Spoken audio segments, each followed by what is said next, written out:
નમસ્કાર વિદ્યાર્થી મિત્રો, આપ સૌનું હાર્દિક સ્વાગત છે. લાસ્ટ લેક્ચરમાં આપણે વાત કરેલી પોટેન્શિયોમીટરના સિદ્ધાંત વિશે. આજે આપણે ચર્ચા કરવી છે પોટેન્શિયોમીટરની મદદથી બે વિદ્યુત કોષોના EMF ની સરખામણી કેવી રીતે કરી શકાય તેના વિશે. તો આના વિશે ચર્ચા કરતા પહેલા ફરીથી પોટેન્શિયોમીટર શું છે, એનો સિદ્ધાંત શું છે એ ટૂંકમાં આપણે કહી દઈએ. તો પોટેન્શિયોમીટર ની જે સર્કિટ છે, વિદ્યુત પરિપથ છે, એમાં એક બેટરી હોય છે. આ પોટેન્શિયોમીટરની બેટરી છે. આ પોટેન્શિયોમીટરની બેટરી છે એનો આંતરિક અવરોધ ધારો કે સ્મોલ r જેટલો છે અને આ પોટેન્શિયોમીટરની બેટરીનું EMF ધારો કે એપ્સિલોન જેટલું છે. આવી એક બેટરી છે. આ પોટેન્શિયોમીટર બેટરી છે એ બેટરીને એક લાંબા અવરોધક તાર સાથે જોડવામાં આવે છે. મિત્રો, આ એક લાંબો અવરોધક તાર છે કે જેને લાકડાના પાટિયા પર આ રીતે ઝિગઝેગ શેપમાં વાળેલ હોય છે. કારણ કે આ તાર લાંબો હોવાથી જો તારને સીધો રાખીએ તો જે આ ઉપકરણની લંબાઈ છે ખૂબ જ વધી જાય. એટલે આ એક અવરોધક તાર છે કે આ રીતે જેને આ રીતે ઝિગઝેગ શેપમાં એક પાટિયા પર લગાડેલ છે. નામ આપણે આ તારના એક છેડાને A નામ આપ્યું, બીજા છેડાને B નામ આપ્યું. તો મિત્રો, એક બેટરી છે કે જેનું EMF એપ્સિલોન છે અને એનો આંતરિક અવરોધ R છે. આવી બેટરીને એક અવરોધક તાર સાથે જોડવામાં આવે છે. કોની સાથે જોડવામાં આવે છે? અવરોધક તાર સાથે. અવરોધક તાર સાથે આપણે આ બેટરીને જોડી દીધું છે. વચ્ચે સિરીઝમાં એક રેઝિસ્ટન્સ બોક્સ રાખવામાં આવે છે. શું રાખવામાં આવે છે? રેઝિસ્ટન્સ બોક્સ, અવરોધ પેટી, કે જેથી કરીને જેની મદદથી તમે આ પરિપથમાંથી વહેતો પ્રવાહ છે એ નિયંત્રિત કરી શકો છો. Resistance box. આ રેઝિસ્ટન્સ બોક્સમાંનો અવરોધ તમે છે તમારી ઈચ્છા અનુસાર વધઘટ કરી શકો છો, બદલી શકો છો. એટલે તમે શું કરી શકો? આ જે પરિપથ છે એમાંથી વહેતો પ્રવાહ છે એ નિયંત્રિત કરી શકો છો. એના માટે રેઝિસ્ટન્સ બોક્સ રાખેલ છે. અગાઉ આપણે અગાઉના લેક્ચરમાં ચર્ચા કરેલી છે કે ધારો કે AB તાર જે છે A થી B સુધીનો તાર, AB તારની લંબાઈ, ધારો કે AB તાર કે જે અવરોધક તાર છે અથવા તો પોટેન્શિયોમીટર તાર કહેવામાં આવે છે, AB તારની લંબાઈ ધારો કે કેપિટલ L છે અને એકમ લંબાઈ દીઠ તારનો અવરોધ. કેટલી લંબાઈ દીઠ? એકમ લંબાઈ દીઠ તારનો અવરોધ ધારો કે ρ છે. કેટલો છે? ρ. આ AB અવરોધક તાર છે એની લંબાઈ L છે અને એકમ લંબાઈ દીઠ અવરોધ ρ છે. તેથી AB તારનો અવરોધ અથવા તો પોટેન્શિયોમીટર તારનો અવરોધ, AB તારનો અવરોધ જે છે એ શું થશે? ρ * L. એકમ લંબાઈનો અવરોધ ગુણ્યા તારની લંબાઈ એટલે શું થઈ ગયો? તારનો અવરોધ વેલ્યુ થઈ ગયો. મિત્રો, ઓહમના નિયમ મુજબ આ પરિપથમાંથી વહેતો પ્રવાહ તમે ફાઇન્ડ કરી શકો. ધારો કે રેઝિસ્ટન્સ બોક્સમાંથી લીધેલ અવરોધ Rb છે. અહીંથી 10 ઓહમ 20 ઓહમ તમારે અનુકૂળતા મુજબ. તો અહીંથી Rb રેઝિસ્ટન્સ બોક્સમાંનો અવરોધ ધારો કે Rb છે. તો ઓહમના નિયમ મુજબ આ પરિપથમાંથી વહેતો પ્રવાહ છે I એ શું થશે? તો કે પરિપથમાં લાગુ પાડેલ EMF ના છેદમાં પરિપથમાંનો અવરોધ. અહીંયા તો એક જ બેટરી છે મિત્રો, એટલે ડાયરેક્ટ તમે ઓહમના નિયમની મદદથી છે આન્સર લખી શકો. તો I શું થશે? તો કે EMF ના છેદમાં પરિપથનો અવરોધ. જો AB તારનો અવરોધ કેટલો છે? ρ વત્તા રેઝિસ્ટન્સ બોક્સનો અવરોધ Rb વત્તા બેટરીનો આંતરિક અવરોધ સ્મોલ r. તો આ પરિપથમાંથી વહેતો પ્રવાહ I છે એ શું થશે? ρ એટલે અવરોધક તારનો અવરોધ અથવા તો પોટેન્શિયોમીટર તારનો અવરોધ વત્તા બેટરીનો અવરોધ અને વત્તા રેઝિસ્ટન્સ બોક્સમાંથી યુઝ કરેલ અવરોધ Rb. એટલે આ જે પરિપથમાંથી વહેતો પ્રવાહ. હવે મિત્રો, આ પોટેન્શિયોમીટર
એપ્સિલોન અપોન આખા તારનો અવરોધ ρ ઇન્ટુ કેપિટલ L વત્તા પોટેન્શિયોમીટરની બેટરીનો આંતરિક અવરોધ વત્તા રેઝિસ્ટન્સ બોક્સમાંથી વપરાયેલ અવરોધ Rb ઇન્ટુ ρ L.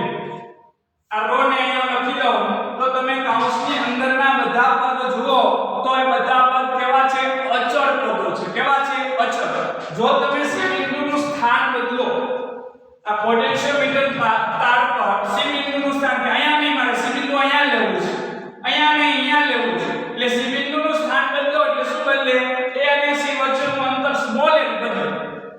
જેમ જેમ તમે પોટેન્શિયોમીટર તાર પર C બિંદુનું સ્થાન બદલો એટલે A અને C વચ્ચેનું અંતર સ્મોલ l બદલે, બાકી કૌંસની અંદરની એકેય રાશિનું મૂલ્ય બદલે નહીં. એટલે આના પરથી હું કહી શકું કે A અને C વચ્ચેનો જે PD છે મિત્રો ઇઝ પ્રોપોર્શનલ ટુ A અને C વચ્ચેનું અંતર l. આ છે પોટેન્શિયોમીટરનો સિદ્ધાંત, જે આપણે લાસ્ટ લેક્ચરમાં ચર્ચા કરી હતી કે પોટેન્શિયોમીટર તાર પરના કોઈપણ બે બિંદુ વચ્ચેનો PD તે બે બિંદુ વચ્ચેના અંતરના સમપ્રમાણમાં હોય છે. આજે સમીકરણ નંબર 2 આપણે આપી દીધી. વધારાની વાત આપણે કરી હતી સમીકરણ 2 છે એ તમને A અને C વચ્ચેનો PD મળે છે, જેમની વચ્ચેનું અંતર કેટલું છે? l. તો સમીકરણ 2 પરથી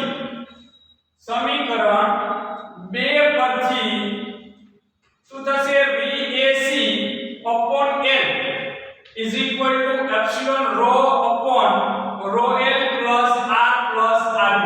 તો મિત્રો VAC છે A અને C વચ્ચેનો PD છે ના છેદમાં A અને C વચ્ચેનું અંતર, એટલે શું થયું? એકમ લંબાઈ દીઠ PD.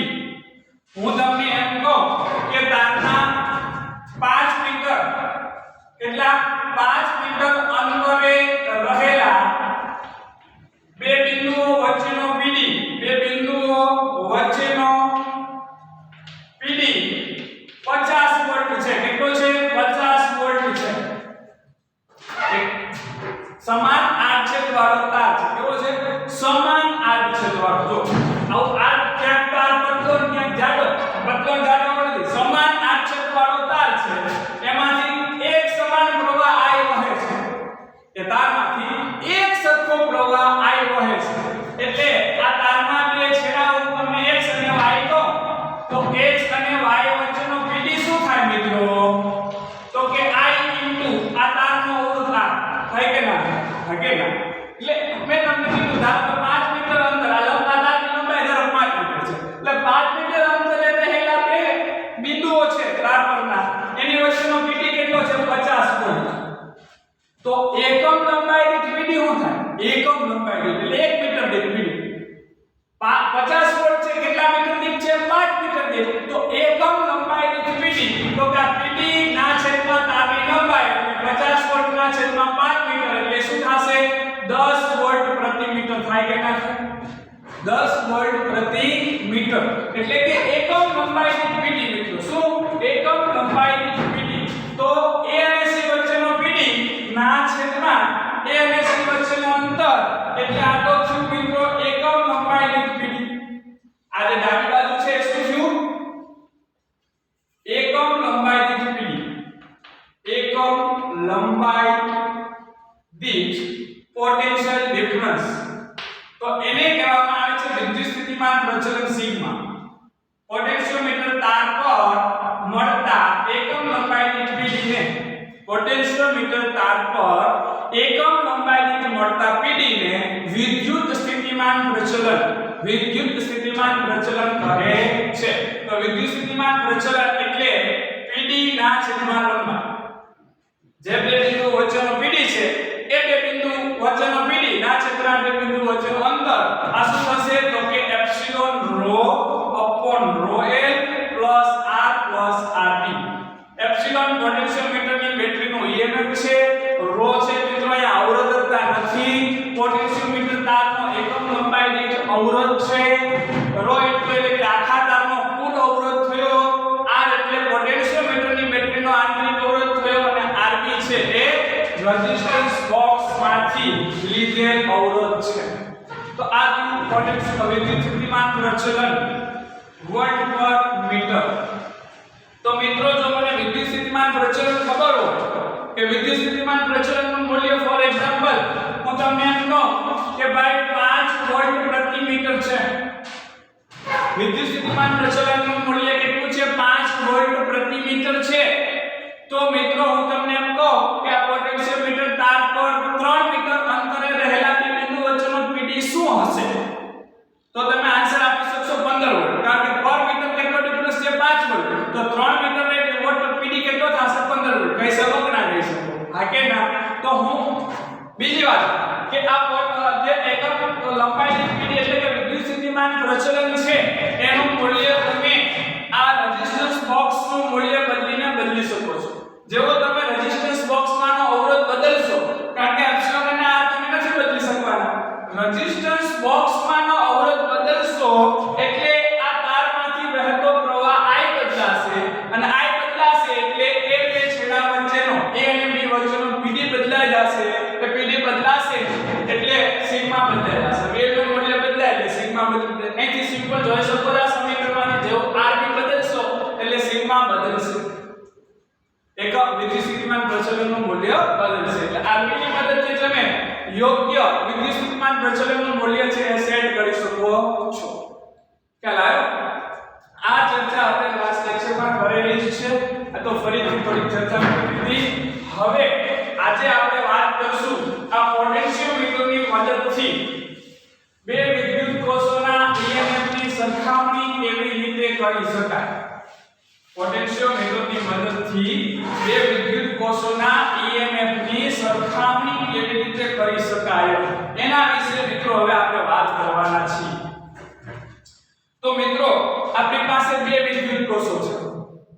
આ પોટેન્શિયોમીટરની બેટરી EMF એના સિવાયના કોઈ બે વિદ્યુત કોષો છે એના EMF વચ્ચેની સરખામણી કરવી છે કોણ વધારે કોણ ઓછું છે કોણ કેના કરતા કેટલા ઘણું છે એટલા અથવા તો કેટલામાં ભાગનું છે તો બહુ સિમ્પલ રીતે આપણા પોટેન્શિયોમીટરની મદદથી બે વિદ્યુત કોષોના EMF ની સરખામણી કરી શકીએ છીએ કેવી રીતે તો કે આ બે વિદ્યુત કોષો લેવાના આ એક વિદ્યુત કોષ આ બીજો વિદ્યુત કોષ એક વિદ્યુત કોષનું EMF ધારો કે ε1 છે અને બીજા વિદ્યુત કોષનું EMF ધારો કે ε2 છે આ બે વચ્ચેની સરખામણી કરવી છે કે આ બે સરખા છે કે જુદા જુદા છે તો કોણ કોના કરતા કેટલા ઘણું છે અથવા કોણ કોના કરતા કેટલામાં ભાગનું છે આ સરખામણી કરવી છે તો કેવી રીતે કરી શકાય બહુ સિમ્પલ છે મિત્રો તમારે શું કરવાનું છે એ વાત આપણે હવે કરીએ બંનેના માર્ગમાં આપણે એક કળ મૂકવાની છે શા માટે હમણાં કહીશું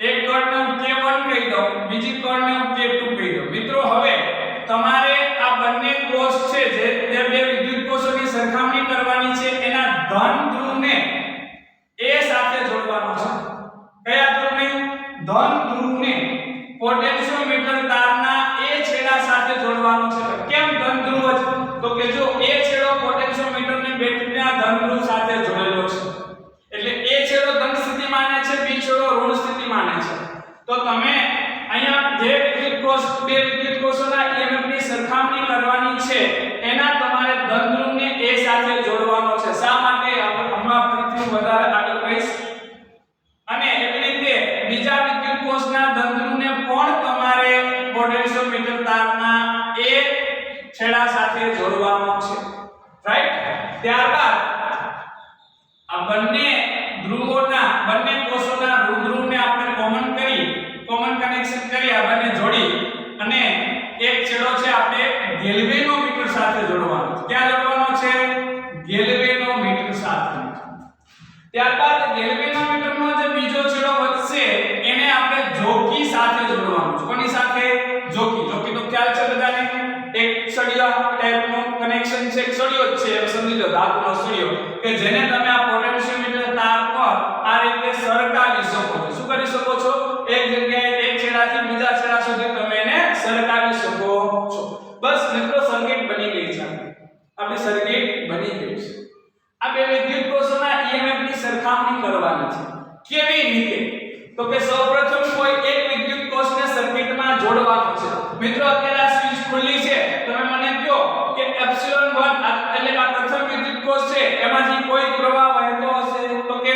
કારણ કે અહીં સર્કિટ ઓપન છે. ઓકે ચલો એપ્સિલોન 2 એટલે કે બીજો વિદ્યુત કોષ એમાંથી કોઈ જ વિદ્યુત પ્રવાહ વહેતો હશે તો કે ના, કારણ કે સર્કિટ ઓપન છે. એટલે સૌપ્રથમ કોઈ પણ એક વિદ્યુત કોષને પરિપથમાં જોડવાનો છે. તો ચાલો આપણે સૌપ્રથમ ધારો કે એપ્સિલોન 1 EMF વાળા વિદ્યુત કોષને સર્કિટમાં જોડીએ એટલે કે કળ K1 ને આપણે ક્લોઝ કરી દઈએ. ચલો કળ K1 ને આપણે ક્લોઝ કરી દીધી, મતલબ કે ઓન કરી દીધી.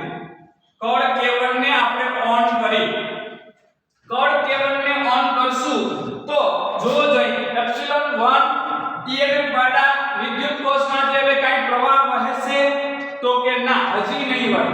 જો આ સર્કિટ જો મુખ્ય સર્કિટ છે, આપણે મેઈન સર્કિટ પોટેન્શિયોમીટર ની એમાંથી પ્રવાહ વહે છે. જો એ બંધ પરિપથ છે ને, ત્યાં મુખ્ય પરિપથ એક ક્લોઝ છે કે એમાંથી તો પ્રવાહ વહે, પણ એપ્સિલોન 1 EMF વાળા કોષમાંથી પ્રવાહ હજી વહેતો નથી. શું કામ? જો તમને એમ થાય અહીંથી જે પ્રવાહ આવે છે એમાંથી કંઈક આ બાજુ જશે, અહીંથી આ બાજુ તો કે નહીં જાય કારણ કે અહીંયા સર્કિટ ઓપન છે. ઓકે અહીંથી આ બાજુ તો કે નહીં જાય કારણ કે અહીંયા સર્કિટ ઓપન છે. Very good. તો એપ્સિલોન 1 EMF વાળા કોષમાંથી હજી કાંઈ પ્રવાહ વહેતો નથી. ઓકે ચાલો હવે આપણે જોકીકી છે એને છેડા A પાસે સંપર્કમાં લાવી. આપણી પાસે જે જોકીકી હતી એને આપણે છેડા A સાથે સંપર્કમાં લાવ્યા. જેવું સંપર્કમાં લાવશું એટલે હવે જો બંધ પરિપથ બની ગયું. અહીંથી જે પ્રવાહ આવે છે હવે જો અહીંથી આમાં K1 એપ્સિલોન 1 ત્યાંથી આ બાજુ નહીં જાય કારણ કે અહીંયા સ્વિચ કેવી છે? ખુલ્લી છે. એટલે અહીંથી ગેલ્વેનોમીટર થી જોકીકી અહીંયા આપણે કોન્ટેક્ટ કરાવેલો છે એટલે હવે અહીંયા બંધ પરિપથ બની ગયો છે. મિત્રો આ બંધ પરિપથ બની ગયો છે એટલે હવે ગેલ્વેનોમીટર છે એ આવર્તન બતાવશે. ગેલ્વેનોમીટર માંથી પ્રવાહ પસાર થાય એટલે શું બતાવશે? આવર્તન બતાવશે. આ બંધ પરિપથ બન્યો એટલે ગેલ્વેનોમીટરે આવર્તન બતાવ્યું. બરોબર છે. હવે આમાંથી એપ્સિલોન 1 EMF વાળા કોષમાંથી હવે પ્રવાહ વહેવાનો ચાલુ થઈ ગયો એટલે આ ગેલ્વેનોમીટરે આવર્તન બતાવ્યું. બરાબર છે. હવે શું કરવાનું છે તમારે? તો કે આ જોકીકી જે છે એને પોટેન્શિયોમીટર તાર પર તમારે A થી દૂર લેતું જવાનું છે. એક છેડો છે ત્યાંથી હવે ધીમે ધીમે તમારે આ જોકીકીને સરકાવતું જવાનું છે. આ જોકીકીનો જે આ પોઈન્ટ છે ને આપણે C નામ આપી દઈએ તો ટૂંકમાં આ જોકીકીનો જે C પોઈન્ટ છે એ C પોઈન્ટ જે છે તમારે એને A થી દૂર લેતા જવાનું છે. જેમ જેમ તમે આ જોકીકીને A થી દૂર લેતા જાશો એમ એમ A અને C વચ્ચેનો PD વધતો જશે. આપણે હમણાં કીધું પોટેન્શિયોમીટરનો સિદ્ધાંત કે પોટેન્શિયોમીટરના તાર પરના બે બિંદુ વચ્ચેનો PD તે બે બિંદુ વચ્ચેના અંતરના સમપ્રમાણ. આગળના તો જેમ જેમ તમે આ જોકીકી છે એને અહીંથી આમ સરકાવતા જશો, આ જોકીકી જે દેખાય તમને એને આમ તમે સરકાવતા જશો એટલે A અને C વચ્ચેનો PD વધતો જશે એટલે ગેલ્વેનોમીટરમાંનો પ્રવાહ ઘટતો જશે. ગેલ્વેનોમીટરનો પ્રવાહ ઘટતો જશે. શા માટે? અલગથી આની સર્કિટ દોરી દો. જો કંઈક આવી પરિસ્થિતિ છે મિત્રો. આ એક અહીંયા ગેલ્વેનોમીટર અને અહીંયા C. હવે A અને C વચ્ચેની જે બેટરી છે એમાં A ધન સ્થિતિમાં છે અને C છે એ ઋણ સ્થિતિમાં છે. બરાબર છે. એટલે VAC A અને C વચ્ચે જે બેટરી બને છે કોને કારણે? પોટેન્શિયોમીટરના તારના બે છેડા વચ્ચે તાર પરના બે બિંદુ વચ્ચેનો જે PD છે એ VAC છે. આ બેટરી છે એનું એપ્સિલોન 1 છે. એપ્સિલોન 1 જો VAC વડે પ્રવાહ ક્લોકવાઇઝ દિશામાં એપ્સિલોન વડે 1 વડે એન્ટી ક્લોકવાઇઝ એટલે આ બે બેટરી છે વિરોધક સ્થિતિમાં જોડવી ફરજિયાત છે. કઈ બેટરી? A અને C વચ્ચેનો PD અને એપ્સિલોન 1 નો PD આને વિરોધક સ્થિતિમાં જોડવું ફરજિયાત છે. કારણ કે તો જ તમને ક્યાંક તટસ્થ બિંદુ મળે. બે સહાયક સ્થિતિમાં જોડશો બંનેનો પ્રવાહ એક જ દિશામાં તો ક્યાંય ગેલ્વેનોમીટર શૂન્ય આવર્તન બતાવશે નહીં એટલે કે તટસ્થ બિંદુ મળશે નહીં. મેં તમને કીધું કે અહીંયા ધન ધ્રુવ જ શું કામ? તો કે VAC વચ્ચેનો PD છે એની સાથે આ બેટરીને વિરોધક સ્થિતિમાં જોડવી ફરજિયાત છે. નહીંતર ક્યાંય શૂન્ય આવર્તન મળે જ નહીં. એટલે આપણે શૂન્ય આવર્તન મેળવવાનું છે. હવે જો જેમ જેમ તમે C ને દૂર લેતા જાવ એમ VAC નું મૂલ્ય શું થતું જાય? વધતું જાય. આ કે જેમ જેમ c છે એને દૂર લેતા જાવ a થી એટલે v અને a અને c વચ્ચેનો pd વધતો જાય જેવો a અને c વચ્ચેનો pd વધતો જાય તો ગેલ્વેનોમીટરમાંથી વહેતો પ્રવાહ ઘટતો જશે શું કામ તો કે આ pd અને આ pd વિરોધક સ્થિતિમાં છે એટલે આ વધે તો પરિપથનો કુલ pd ઘટશે એટલે પ્રવાહ છે એ ઘટશે ખ્યાલ આવે ને તમે કિર્ચોફનો બીજો નિયમ લગાવો એટલે આ પરિપથ છે એમાંથી વહેતો પ્રવાહ ધારો કે I ડેશ કહો તો I ડેશ શું થશે જો આ કિર્ચોફનો બીજો નિયમ લગાવ્યા હોય અહીંથી શરૂઆત કરી આપણે આ પોઈન્ટ પાસેથી અને x કહી દો અને y કહી દો તો તમારે x y c a ને કિર્ચોફનો બીજો નિયમ લગાડવાનો છે x થી y એટલે -ε1 y થી c તો કે પ્રવાહ કેટલો I ડેશ ગેલ્વેનોમીટરનો અવરોધ Rg આપણી દિશા પ્રવાહની દિશા એક જ એટલે -I ડેશ * Rg આ Rg ગેલ્વેનોમીટરનો અવરોધ છે પછી c થી a પ્લસ Vsc બરાબર 0 I ડેશ Rg ને પહેલી બાજુ જવા દો તો I ડેશ Rg પ્લસ થઈ ગયા = ડાબી બાજુ શું વધ્યું Vsc -ε1 તો I ડેશ બરાબર શું થયું Vsc -ε1 upon Rg થયું કે ના હવે મિત્રો જેમ જેમ Vsc વધતું જાય એમ I ડેશ ઘટતું જાય હા કે ના કારણ કે ઓલા બે તો ફિક્સ છે કોણ ε1 અને Rg બંને ફિક્સ છે એટલે Vsc વધતું જશે તો તફાવત ઘટશે એટલે I ડેશ ઘટશે હવે જ્યારે મિત્રો I ડેશ ઘટીને 0 થઈ જાય ત્યારે આ Vsc અને ε1 બંને કેવા હશે એક સરખા થઈ જશે હા કે ના જ્યારે I ડેશ ઘટીને જેમ જેમ આપણે c દૂર લેતા જાશું એમ પણ વધશે Vsc વધશે એટલે I ડેશ ઘટશે ઘટીને જ્યારે 0 થઈ જશે ગેલ્વેનોમીટર શૂન્ય આવર્તન બતાવી દેશે ત્યારે મિત્રો આ બે કેવા હશે ઇક્વલ હશે કોણ બે Vsc અને ε1 આ બંને એક સમાન હશે ત્યારે ગેલ્વેનોમીટર શૂન્ય આવર્તન બતાવશે ખ્યાલ આવ્યો બધાને હા કે ના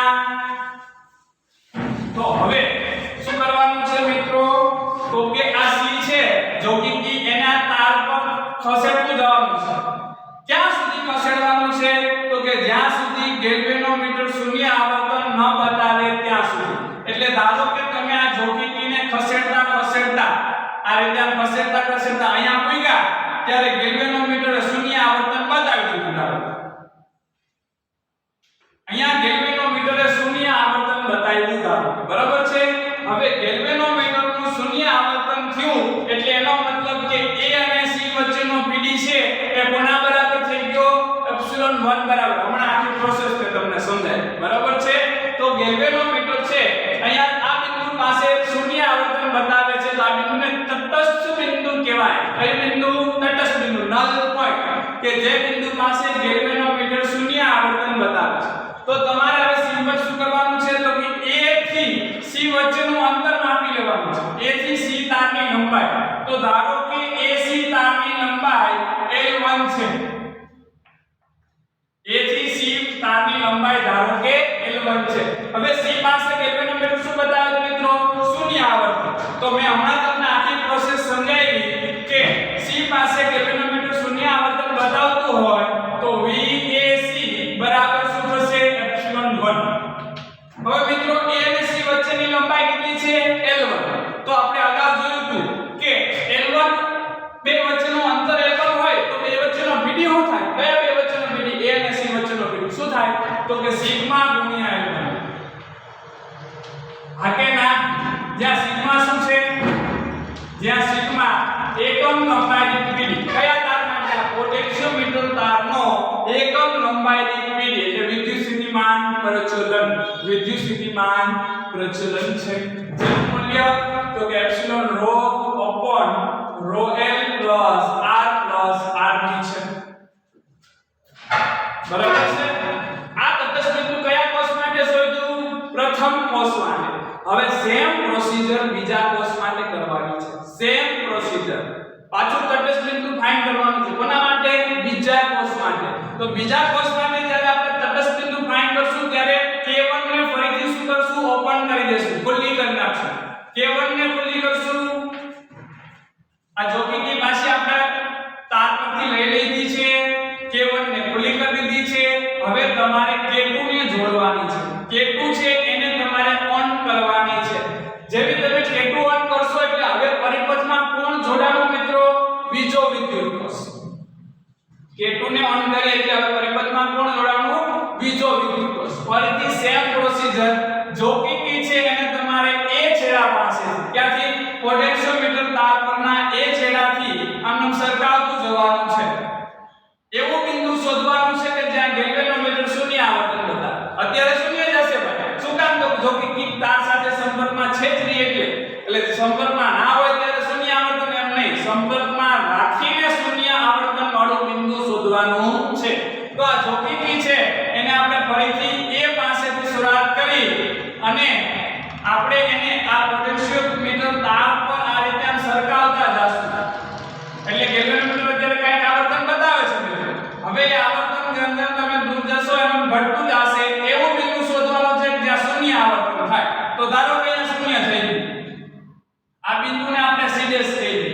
તો તમારી જોકીની અહીંયા પૂરી અહીંયા ત્યારે તમારું શું થઈ ગયું? આ ગેલ્વેનોમીટરનું આવર્તન શૂન્ય થઈ ગયું. તો તમારે ફરીથી A થી C સુધીનું અંતર માપી લેવાનું છે. A C ધારો કે L2 થયું. A થી C સુધીનું અંતર છે ધારો કે L2 થયું. મિત્રો હવે જો C પાસે જ્યારે જોકી આવી ત્યારે ગેલ્વેનોમીટરનું આવર્તન શૂન્ય થઈ ગયું. તો અગાઉના પ્રોસીજરને સમજાવીએ કે તો હવે A અને C વચ્ચેનો PD કોના બરાબર હશે? એપ્સિલોન 2 બરાબર હશે. કોના બરાબર હશે? એપ્સિલોન 2 બરાબર. તો મિત્રો VAC હવે કોના બરાબર હશે? એપ્સિલોન 2 બરાબર હશે. હવે A અને C વચ્ચેનું અંતર કેટલું? L2 છે. તો VAC બરાબર શું લખીશ? Sigma L2. મિત્રો એક બીજી વાતની ચોખવટ કરી દઉં કે પ્રથમ કોષ માટે અને બીજા કોષ માટે આપણે તટસ્થ બિંદુ શોધવાનું છે. તે દરમિયાન વિદ્યુત સ્થિતિમાન પ્રચલન એક સરખું રાખવાનું છે. એટલે કે એક વખત તમે પ્રથમ કોષ માટે તટસ્થ બિંદુ શોધ્યું, પછી બીજા માટે શોધવાનું છે. વચ્ચે ક્યાંય તમારે RV બદલવાનો નથી. કારણ કે RV બદલો તો સિગ્મા બદલી જાય. એટલે વચ્ચે ક્યાંય નથી બદલવાનું. એક વખત સેટ કરી લીધું પછી બંને કોષનું તટસ્થ બિંદુ એમનેમ શોધવાનું છે. વચ્ચે ક્યાંય સિગ્મા બદલવાનું નથી. એટલે સિગ્મા પ્રથમ કેસમાં જેટલું હતું એટલું જ બીજા કેસમાં. એટલે સિગ્મા L2 બરાબર એપ્સિલોન 2 થયું કે ના થયું મિત્રો? આ સમીકરણ નંબર 2. બસ વાત પૂરી થઈ ગઈ મિત્રો. બે કોષના એકમની સરખામણી થઈ ગઈ. જુઓ સમીકરણ 1 અને 2 નો ગુણોત્તર લઈએ. સમીકરણ 1 અને 2 નો ગુણોત્તર લેતા બંનેનો આપણે ગુણોત્તર લઈએ તો ડાબી બાજુ શું થાય? સિગ્મા L1 સિગ્મા L2 બરાબર જમણી બાજુ એપ્સિલોન 1 ના છેદમાં એપ્સિલોન 2 અથવા એપ્સિલોન 1 એપ્સિલોન 2 L1 L2. મિત્રો આ થઈ ગઈ બે કોષ વચ્ચેના EMF ની સરખામણી. લ્યો ધારો કે L1 અંતર ધારો કે તમને 50 સેન્ટીમીટર મળ્યું હતું. કેટલું? 50 સેન્ટીમીટર. L2 અંતર ધારો કે તમને 100 સેન્ટીમીટર મળ્યું. તો અહીંથી સરખામણી થઈ ગઈ મિત્રો. એપ્સિલોન 1 ના છેદમાં એપ્સિલોન 2 બરાબર 50 ના છેદમાં 100 એટલે કે 1/2 એટલે કે એપ્સિલોન 2 2 ટાઈમ્સ એપ્સિલોન 1. તો તમે કહી શકો કે બીજા કોષનો EMF છે તે પ્રથમ કોષના EMF કરતા બમણું છે, અથવા તો પ્રથમ કોષનું EMF બીજા કોષના EMF કરતા અડધું છે. થઈ ગઈ ના થઈ ગઈ? યસ ઓર નો? બહુ સિમ્પલ વાત છે. હા, કોઈ કોષના EMF તમારે ફાઇન્ડ કરવું હોય સરખામણી નહીં, તો આ બેમાંથી કોઈ પણ એક કોષનું EMF જ્ઞાત હોવું જોઈએ. આ બેમાંથી કોઈ એક કોષ પ્રમાણિત કોષ હોય કે જેનું EMF જ્ઞાત છે, તો તમે આ બેમાંથી એક જ્ઞાત હોય તો બીજાનું EMF પણ શોધી શકાય છે. ક્લિયર? તો આ રીતે પોટેન્શિયોમીટરની મદદથી તમે બે કોષના EMF ની સરખામણી કરી શકો છો. Thank you. નેક્સ્ટ ટાઈમ આગળની ચર્ચા છે